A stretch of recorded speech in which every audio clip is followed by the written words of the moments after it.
What is happening right now? A tiny, tiny, tiny bit. Like who? Put me out of my misery. God, it was good. Absolute brilliance.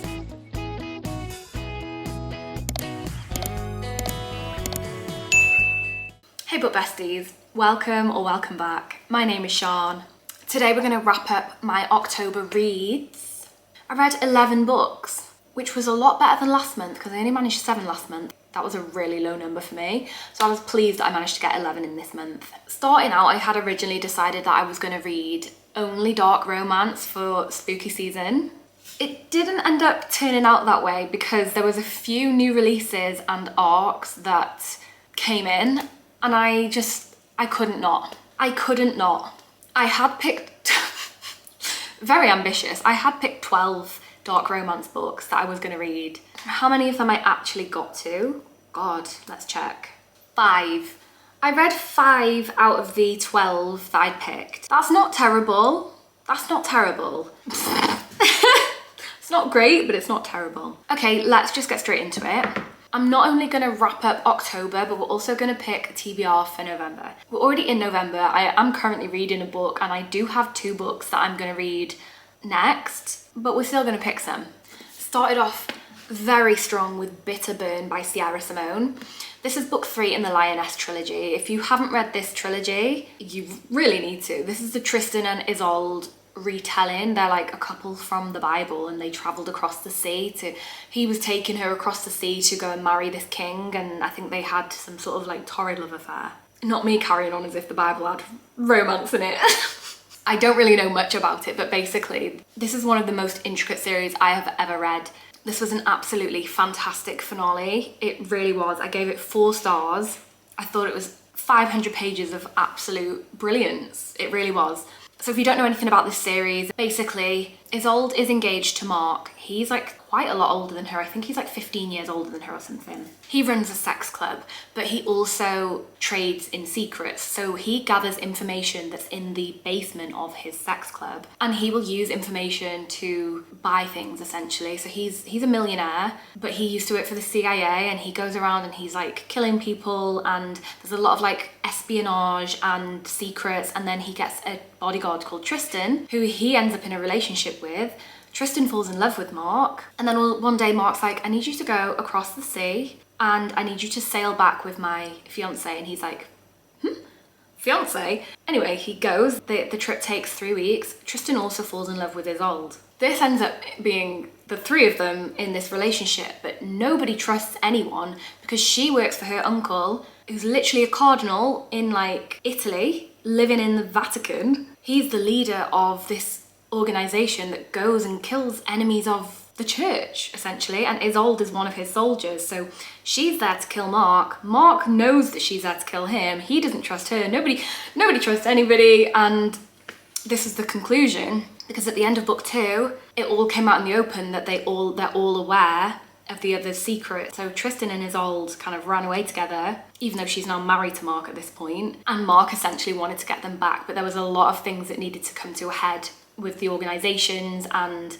just so good. I know that sounds like a lot, but I promise you this series is 100% worth it. This just gave me everything I wanted in the conclusion. It really, really did. So good, so well written. This was from Mark's POV as well, whereas the other 2 books have either been Tristan or Isolde. We've never seen inside Mark's head, so I was very, very pleased about this. If you like spicy books, because this is spicy, it is spicy, but the plot is absolutely exquisite.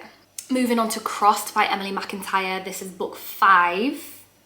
Am I lying to you? No, I'm not lying to you. It is book 5. This is book 5 in the Never After series. I gave this 4.25 stars. I ate this shit up. If you haven't read any of the Never After books, they are essentially dark romances, retellings of fairy tales that we like know and love. So this one is Hunchback of Notre Dame themed. The main character is Father Cade. He is a priest, but he is also a serial killer. And our Esmeralda is a girl called Amaya who works in a strip club, and her stripper name is Esmeralda. Basically, he decides he wants to kill her because the townsfolk don't like her and they accuse her of being like a witch, basically. And he's like, I'm gonna kill her, but he becomes so infatuated with her that he ends up killing people for her instead. God, it was good. I was literally so obsessed with Cade, so obsessed with him. Like, his obsession for Amaya, ate it up. There were some really good twists in this book as well. Like, I won't spoil it, but it's 100% worth a read. And the series are all complete standalone, so you don't have to read them in order. It's definitely the darkest out of the series that I've read so far, and I've read 5 out of the 6 books, so. Then I read Psychotic Obsession by Lee Rivers. I gave this 2.25 stars. I was so disappointed with this book. Oh, no, it still makes me sad to think about. So I read the Edge of Darkness trilogy in September and I fucking inhaled it. I absolutely inhaled it. It was incredible. Cade and Stacey, they mean everything to me. And I fucking loved Tobias. I really loved Daddy Tobias in it. So I had this thing in my head of his story is going to be amazing. Like, I could just see how it was going to play out, and the book just didn't deliver my expectations. It was just so full on. I know the whole point is that he had this kind of psychotic break and became fully obsessed with her, but I just felt like from the day they met, it was just too much. It was too much and it was too soon, and one minute he was fine and the next minute he was literally off the deep end, and it just, there was no kind of thought process that explained how he got there. And I completely understand how mental health works, but it was just too much for me. It was just, everything felt extremely accelerated. For what good reason? I do kind of wish that I hadn't read this, and because it did sort of ruin my opinion of Tobias from the Edge of Darkness trilogy. I wish I only had that in my head of him, but now I've got this. Here we are, you win some, you lose some. Then this is where I deviated from the TBR, okay? Because Every Spiral of Fate came out and I just lost my fucking mind, so I had to read it. This is book 4 in the This Woven Kingdom series, which I am completely and utterly obsessed with. Like, inject these books into my veins. I need it like I need my next breath. This book was 4.75 stars for me. It was immaculate. It was absolutely immaculate. I loved every single thing about it. Every single thing about it. If you haven't read this series, it follows Eliza, who is a lost queen of the Jinn people. She travels to Tulan, where she's then set to marry the king, Cyrus, to form this alliance and unite her people. So she will have a kingdom for her people, but once they get married, she then gets to kill Cyrus. Cyrus is portrayed to be this really, really bad guy, but when you see his point of view, he's actually so tortured, and he's being forced by the devil. Basically, the devil has been breathing down Eliza's neck since she was born, whispering these riddles to her. And he's forced Cyrus into an agreement because his dad wouldn't uphold the end of the bargain, but somebody in their bloodline had to. So everybody hates Cyrus for the things he's done, and nobody actually realizes that he's being tormented by the devil because he's not allowed to speak of it. This man's so fucking tortured. He's so in love with Eliza. He's married her, but he can't bear to like be near her, touch her, kiss her. Like, I just want them to kiss. Is that too much to ask for? This is YA fantasy, but is it too much to ask for just one fucking kiss? Please, Tahara, put me out of my misery. I want them to kiss so badly. Eliza is starting to see him for who he really is. She was in the last book as well, and I was fucking here for it. I absolutely was frothing at the mouth at the last book. The last book made it to my God tier list, actually. But she sees him for who he really is, and she wants to get to know him, and she's trying to reach out and tell him, I'm here, I see you. And he's so scared that he's gonna hurt her, and he knows the deal was we get married, we get your powers, and then you get to kill me. So he's just too scared to get close to her because he genuinely really loves her. He's so down bad. I don't want to wait. I'm really hoping like we don't have to wait a whole year or something for book 5, because that's the conclusion. I need it. I need it right now, please. Then I went back to the TBR and we moved on to Anathema by Carrie Lake. I gave this 4.5 stars. Oh my God, I cannot stop thinking about this book, guys. I actually can't stop thinking about it. The only reason I knocked it down half a star was because of the world building. There was a lot of things, a lot of words and places and people's names and stuff that were mentioned throughout, and I was like, eh? Like who? Where? What? So that was purely the only reason. It did take me a while to get to grips with the world building element of it, which I do often find with fantasy. So that is purely the only reason I knocked it down. But this story was honestly unlike anything that I've read before. Like, Carrie Lake really said dark gothic fantasy with this one, because fucking hell, it was like, the setting that she created was so dark and creepy. Like, it really was the perfect read for Halloween. Like, definitely picked well here. She gives great visual descriptors, so you can really picture what things look like in your mind, which I love. And I genuinely couldn't have guessed where it was going. So it follows Mavis, I hate her name, I'm not gonna lie, and her sister.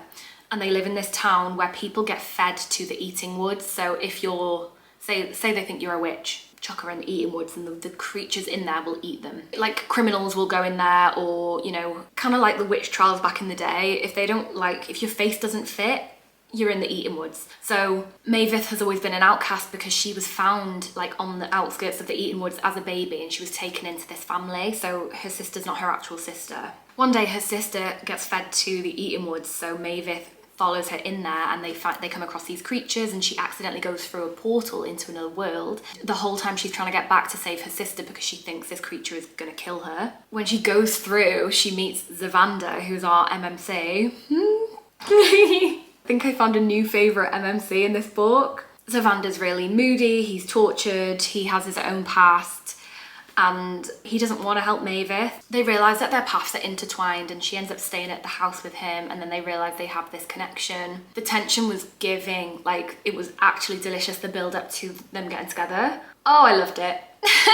Oh, I loved it so much. And then the end was, I was literally on the edge of my seat. It was honestly fantastic, and I am so desperate to read book 2. So fucking desperate. Then I moved on to Sinners Atone. This is book 4 in the Sinners Anonymous series that I have waited years for. Years. I've waited years for this book, guys. I gave it 4.25 stars. The first 3 books I gave all 5 stars, so I had very high hopes for this book. It wasn't a 5-star, but it didn't disappoint me. It was, yeah, it was good.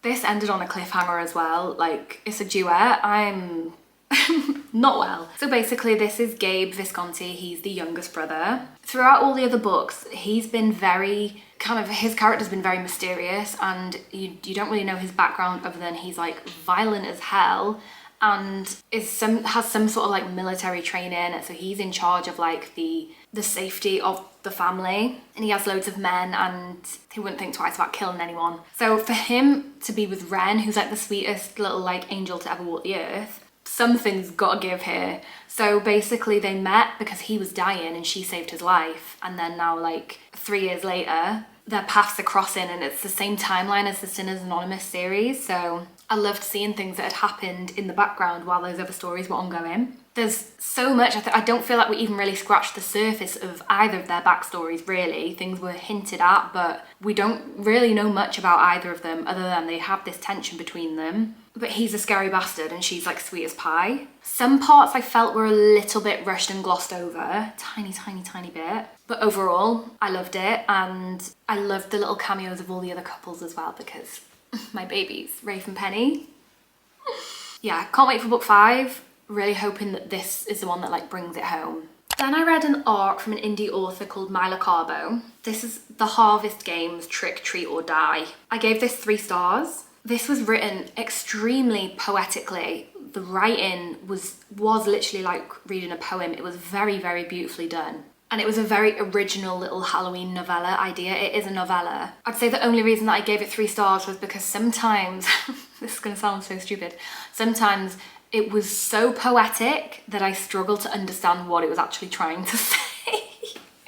So like, I was like, what is happening right now? So basically this girl is gone home to this small town because her mum has passed away. That's my understanding of it. She gets invited to go to the Harvest Games that take place every year up at this manor, like on a hill.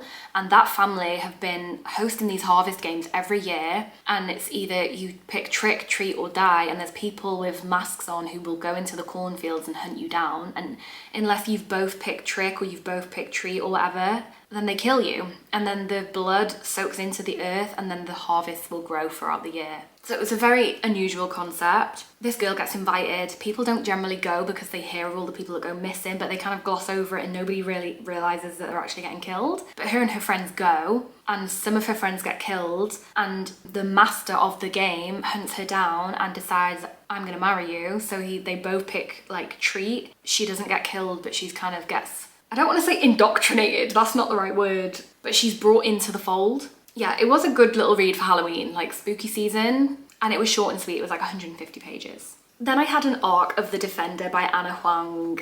My god, this book was so good. I got a PR package with this. It came with a whole load of like book merch. I was absolutely buzzing. So I had to obviously put everything else aside to read this because, hello. This got 4.5 stars from me. I loved this so much. I loved this so much. After reading The Striker that I really hated, The Striker was so disappointing to me. This really brought it back. This is Coach's daughter, Forbidden Romance, and they already kind of had this little rivalry going on. So they both didn't want to admit that they liked each other, so the banter between them was chef's kiss. I am literally so obsessed with Vincent. He is the man. Like, Vincent, oh! Literally had me hooked from the get-go. The banter was just hilarious. There was one chapter in particular, chapter 19. I was absolutely crying with laughter. It was so funny. That actually wasn't the banter between them two, it was the boys group chat. I was fucking howling, honestly. I have to do a special mention to Truffle, the little miniature pig in this. One of Vincent's teammates has this little miniature pig. It's called Truffle and he's so adorable, and Vincent loves him. Vincent like holds him all the time, and it's just this little pig, and I could just imagine it in my head. It was so cute. I think that the romance between them felt very organically done. The plot was there, the spice was given, like some of the spicy scenes. Oof. But yeah, the plot actually kept me hooked. I really enjoyed both of their backstories. They both had different things going on in their lives, and it just felt like a really well-rounded story. I really loved it. It set up book 3 really nicely as well, which is The Keeper, which is Noah and Karina's, and that is a single dad and the nanny. You know that's gonna slap. But yeah, this was fantastic. Then I read Pretty Pink Poison by Shane Rose. I gave this 2.5 stars. This wasn't on my list of dark romances, although it is a dark mafia romance. So this is me deviating from the TBR yet again. But I'd seen some videos on TikTok that had convinced me that, Sean, you need to read this book. So I was like, well, okay, well, if I must. So I downloaded it, read it in less than 24 hours. It wasn't the best thing I've ever read. The writing was kind of bad. I feel so mean saying that. The writing was kind of bad. But I was entertained because mafia romance just does something to my brain chemistry. The storyline was a little bit all over the place, but a lot happened. There was a lot of drama. There was a lot of spice. Basically, the main character, Bianca, is engaged to a guy called Rafe, but his younger brother, Bane, and her have always had this thing, and they enter into a relationship before she's supposed to get married to Rafe, because Rafe is like, do whatever you want till we get married and I'll do the same kind of thing. So she sneaks around with Bane for like 8 years, and then all of a sudden the time's come where she needs to get married, and the brother is like, listen, I need 5 more years before we get married. Stuff happens. Her dad is absolutely horrible, and he's like, listen, I can't trust you, so you're going to move in with Bane and he's going to be your warden, essentially. It's like a fucking prison, and they're fighting this attraction to each other whilst external things are happening. It's very dark. There is some very dark themes, so read your trigger warnings before you read this book. Yeah, the MMC was extremely possessive over her, like murdery possessive over her, but then sometimes he hated her and sometimes he loved her, and it's like, can you just make up your mind? It was a little bit like giving Whiplash. There were some elements of it that I really did enjoy, but overall this story just wasn't for me, unfortunately. Then I got an arc of Keep Me Never by Megan Brandy. This is book 4 in the Boys of Avix series. I gave this 5 stars, guys. This book was absolutely beautiful. So it's no secret that Say You Swear is on my god tier list, because that book is fucking everything to me. Like, that is the epitome of romance. Nobody can tell me otherwise. Like, I will die on that hill. So we all know what happens with Chase. Like, Chase takes Ariana's virginity and then he kind of fucks her over because he's scared of ruining his relationship with Mason. Then Ari obviously gets in that accident, loses her memories, and Noah is like devastated, and then Chase tries to slide back in there like a little weasel, and I hated him for that. So I knew this was going to be his redemption arc, and he has very slowly been starting to redeem himself throughout the other books. So I was very intrigued as to where this is going to go. And honestly, it really didn't disappoint me. It was a complete and utter redemption arc for Chase. So it's Chase and Paige. Paige was Noah's friend from school. She was so sweet. Like, she had her own things she was dealing with. Like, her dad passed away, and then this granddad who she never knew about popped out the woodwork, and he's like filthy rich and basically offering her the company, but she has to abide by his rules and things. And then Chase is going through some stuff because his mum left his dad and took everything, but she also took his college fund, so now he has no money for his books, his classes, like anything to live. So he's been like not eating and sleeping in his car and all sorts. It's absolutely horrible. And he kind of, the guilt that he feels over what he did to Ariana, it was really so heartfelt, and he felt like he didn't really deserve to have Paige after what he did, and he didn't deserve Noah's friendship after what he did. And it was a lot of him trying to work through his shit as well as all the stuff that was happening in his life. So the plot was just excellent, and the relationship between them was so, oh my god, it was so beautiful. I could not put this book down, honestly, guys. It was a fucking fantastic conclusion to this series. This series I've loved so much, and just means so much to me. Oh, I loved it. Lastly, we had Riot House by Callie Hart. This was on the TBR. Brought it home with the last one, sticking to the TBR. I did this on audiobook, actually. I gave it 3.75 stars. I wanted to love it more than this, but it was still very enjoyable. It didn't grip me quite as much as I had hoped. Like, the start of it, I was kind of like, come on. Because the premise of the story was really good. So I was thinking, like, when's this gonna kick in? Basically follows this girl called Elodie, who moves to, it's like a boarding school, and her dad's in the military and he's really strict and he's really horrible. She moves to this boarding school, and there's a group of lads who live in this house off campus called Riot House, and she's warned, like, stay away from the Riot House boys, they're bad news, blah blah blah. There's like weird things that start happening in the school. There's a girl who's like been missing for a year, and then Ren, the main guy from Riot House, takes a liking to Elodie and he starts like tormenting her. It's very much a dark romance, but then he realizes, oh, actually I think I kind of like her. So they're trying to navigate their dynamic, and she's not sure whether she can trust him or not. The setting of the book was really cool, like the boarding school. There was like a creepy maze outside in the garden, like Riot House itself, the woods around it. It was a very cool setting. There was like a creepy teacher and stuff like that. There were some twists in it that had my jaw on the fucking floor. Like, this book is very dark. Again, I would say read your trigger warnings before reading this book.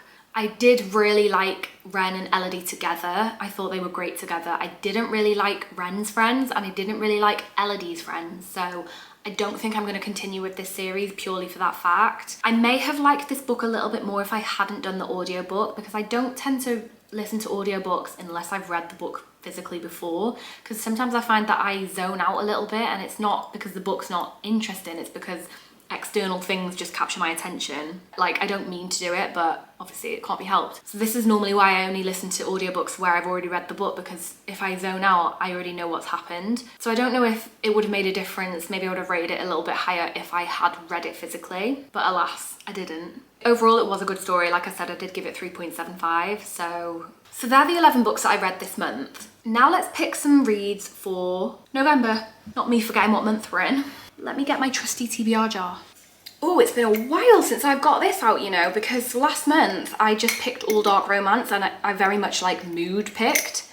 So it's been a couple of months. I think I'm gonna pick 4 because, as I said, I am already reading, I'm reading Wrath of the Fallen. I'm loving it, guys. I'm like 86% in.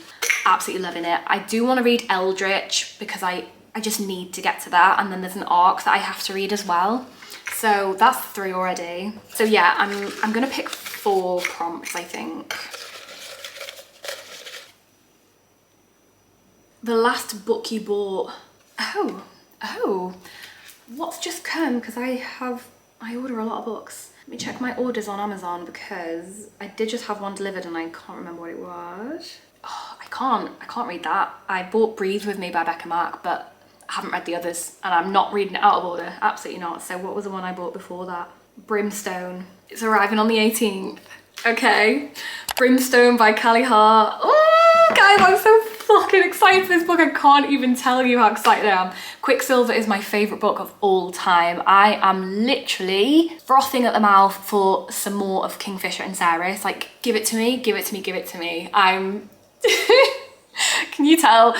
I'm so fucking excited. Like, I need it more than I need air to breathe, actually. So that's what we're going with. Oh, I'm happy with that. A book I've had for over a year. Oh, what book have I had for over a year? Do you know what? And I've picked this book before and I just still didn't get around to it.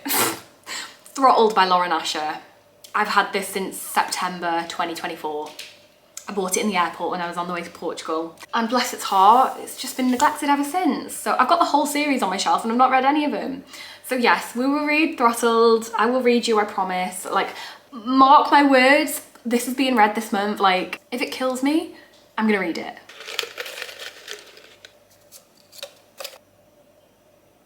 A book with an animal on the cover. Oh, a book with an animal on the cover. Wisteria by Adeline Grace. I've read Belladonna, I've read Foxglove, I loved them both. Been wanting to get to this. I've had this for a few months and yeah, I've been wanting to get to it. This is the cover. Beautiful. I'm sorry, but the covers on every book in this series have been absolutely stunning. Yeah, I'm looking forward to this one. Right, one more, we'll do one more. A book by Jennifer Hartman. Oh, don't mind if I do. The stars are on our side. This is part of the Still Beating universe, the Still Beating Lotus and the stars are on our side. This is Tabby, Tabitha Brighton and Gabe. So Tabby was introduced in book 1. She survived the serial killer that took Cora and Dean. And then book 2, Oliver and, oh, what's her name? I can't remember her name, but Oliver's stepbrother, Gabe, meets Tabby in Lotus. So they start dating, she has a child, and I just know this is gonna be heartbreaking, but I've been wanting to get to it and I haven't, so this is the perfect opportunity. Okay, do you know what? I'm pleased with them. I am actually pleased with them. So there we are. I did post a video last week where I did a reading vlog of Pretty Pink Poison that I just mentioned. So I didn't know at the time it was gonna be just a 2.5 for me, but I vlogged it, so if you do want to stay for a while, I'll leave that video right here. And as always, if you've made it this far, then thank you very much for watching.